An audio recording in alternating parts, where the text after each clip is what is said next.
बड'लेण्ड रादाब नायगिरि बयखौबो बरायबाय। मुसलपुर फरायसालिमायाव 32थि एनुवेल कलेज उइक आरो जायख्लं फेस्टिवल 2025खौ दिनैनिफ्राय जागायबाय। बाक्सा जिल्लानि सदर सहर मुसलपुराव थानाय नायल' जाल' गंसेल' डिग्री कलेज मुसलपुर कलेजाव 32थि एनुवेल कलेज उइक आरो जायख्लं फेस्टिवल 2025खौ दिनैनिफ्राय जागायबाय। दिनै फुंबिलिनि समाव फिरफिला बिरहोनाय, मुंख्लंफोरनो बिबार बावनाय आरो गेलेनाय हाबाफारिखौ बेखेवनाय जायो। फिरफिला बिरहोनाय हाबाफारिखौ जागायो मुसलपुर कलेजनि गोरायुं डॉ प्रियनाथ बसुमतारिया। मुंख्लंफोरनो बिबार बावनाय हाबाफारिखौ मावफुंनानै होयो प्रनिता दासआ। गेलेमु हाबाफारिखौ बेखेवनानै होयो साब डिभिजनेल स्पर्ट्स अफिसार गणेश बसुमतारिया। मख'नो गोनांदि सानबानि हाबाफारिजों 32थि एनुवेल कलेज उइक आरो जायख्लं फेस्टिवल 2025खौ खुंफुंगोन आरो जोबथा सानखालि बान्था राननाय हाबाफारिजों लोगोसे आगु रंजालि बैसागु रंजानाय फोरबो खुंफुंनाय जागोन। जोबथा साननि हाबाफारियाव इएम राकेश ब्रह्म आरो बर' सावथुन मुलुगनि मुंदांखा फेस्ला फावखुंगुर दैमासा मेन्देला ब्रह्मआ बाहागो लागोनखौ फोरमायथिदों मुसलपुर कलेजनि गोरायुं डॉ प्रियनाथ बसुमतारिया। दिनैनिफ्राय जोंनि मुसलपुर कलेजनि 32थि कलेज उइक लोगोसे जायख्लं फेस्टिवल दिनैनिफ्राय जागायबाय। बियो सानबानि हाबाफारि लानानै जागायबाय आरो देग्लाय जोङो एसे गोदान महरै जोङो जागायनो आखायाव लादों। बे ओरैबायदि जाहैबाय जे 32थि कलेज उइकजों लोगोसे देग्लाय जायख्लं फेस्टिवल होननानै नाम दोननानै जों मोनसे फेस्टिवल जों खुंफानो नागिरदों आरो बे फेस्टिवलाव जोङो माखासे गोदान आयदाफोरखौ जोङो एड खालामनाय जादों। जेरै माने ट्रेडिशनेल फुड फेस्टिवल, दा बेबायदि धरननि माखासे आयदाफोरखौ जों लाफानाय जादों। थांखिया जाहैबाय जे फरायसाफोरखौ जों एनकारेज खालामनाय, फरायसाफोरखौ जों थुलुंगा होनाय, जाहाथे फरायसाफोरा गोदान मोनसे थुलुंगा मोननानै माने बे कलेजाव फरायनायनि मोनसे परिबेस मोनो आरो इयुनाव जाहाथे गाव गावखौनो गसंथा होनो हायो। बे मोनसे गिदिर थांखिखौ लानानै जोङो दिनैनि बे जोंनि 32थि कलेज उइक लोगोसे जायख्लं फेस्टिवल, बे फेस्टिवलखौ जोङो सानबानि हाबाफारिजों गाजा गोमजायै जों खुंनो लादों। जोंहा बेजों लोगोसे कालचारेल रेलि मोनसे दङ।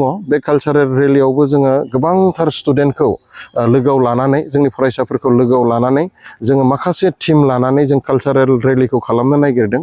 जाहाथे रायजोफोरनि गेजेराव जों माबा नङा माबा मोनसे मेसेज होनो हायो, बे खोथाखौ जों सिगाङाव लाखिनाय जादों।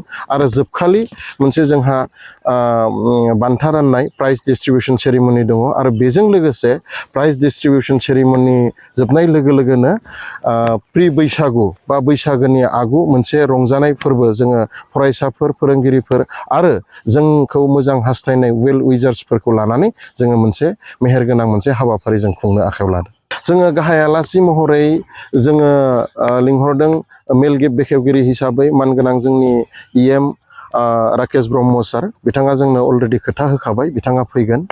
आरो लोगोसेयैनो जोंहा थांखि जानाय बुंथिगिरि महरै जोङो लिंहरनो नागिरदों जों बयनिबो सिनायजानाय मानगोनां दैमासा ब्रह्म, आदा मेन्देला, बिथाङाबो जोंनो फैनो होननानै खोथा होखाबाय।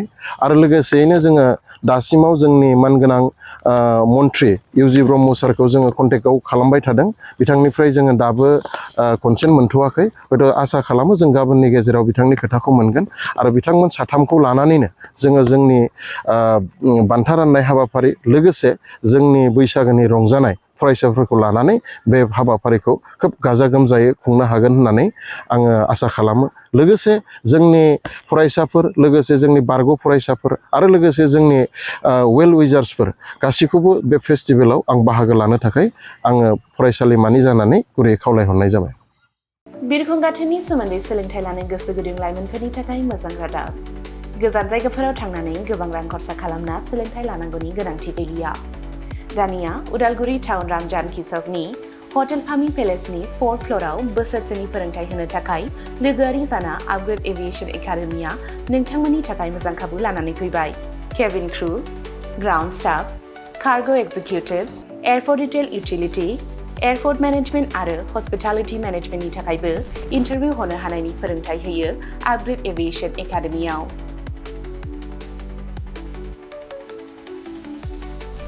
मुं थिसननायनि सायख'नाया 18 बोसोरनिफ्राय 22 बोसोर बैसोनि गेजेराव जानांगोन।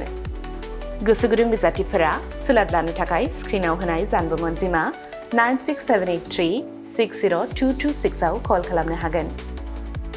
जब प्लेसमेन्टआ 100% रोखा जागोन होनना मिथिहोदों आपग्रेड एभिएशन एकाडेमिनि सामलायगिरि बिथांमोनहा।